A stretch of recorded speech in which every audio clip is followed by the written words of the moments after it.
Kevin Dix cedera saat laga melawan Jepang. Pemain andalan timnas Indonesia ini kembali gagal menyelesaikan pertandingan penuh saat menghadapi tim Samurai Biru.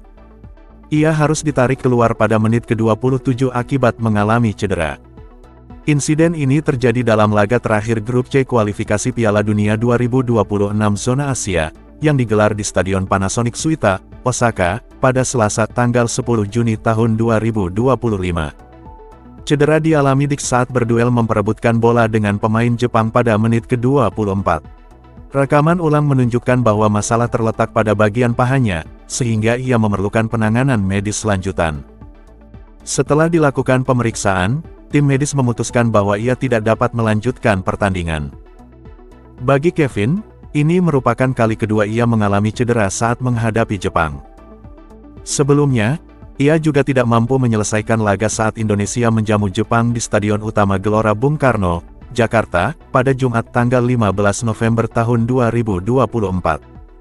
Meski tampil sebagai starter, ia hanya mampu bermain selama 41 menit.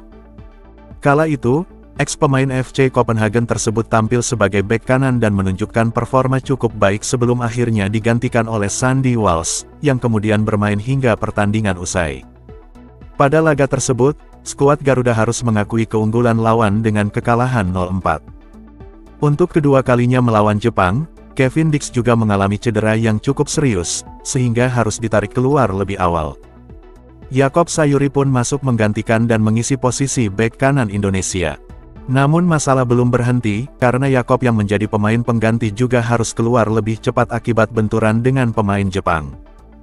Ia digantikan oleh Marcelino Ferdinand pada menit ke-39. Situasi ini membuat pelatih Patrick Kluivert harus memikirkan ulang strategi, karena sektor bek kanan timnas mulai mengalami krisis pemain. Terlebih lagi, Indonesia sudah tertinggal cukup jauh dari tim tuan rumah.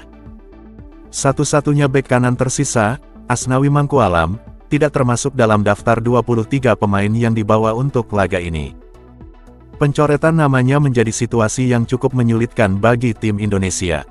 Hal ini tentu menuntut upaya ekstra keras dari skuad Garuda, setidaknya untuk mencetak gol balasan demi mengangkat semangat tim. Pasalnya, mereka sudah tertinggal dengan skor telak 5-0 hingga menit ke-60. Hingga akhir pertandingan timnas Indonesia tetap tertinggal jauh dari Jepang dengan skor 6-0.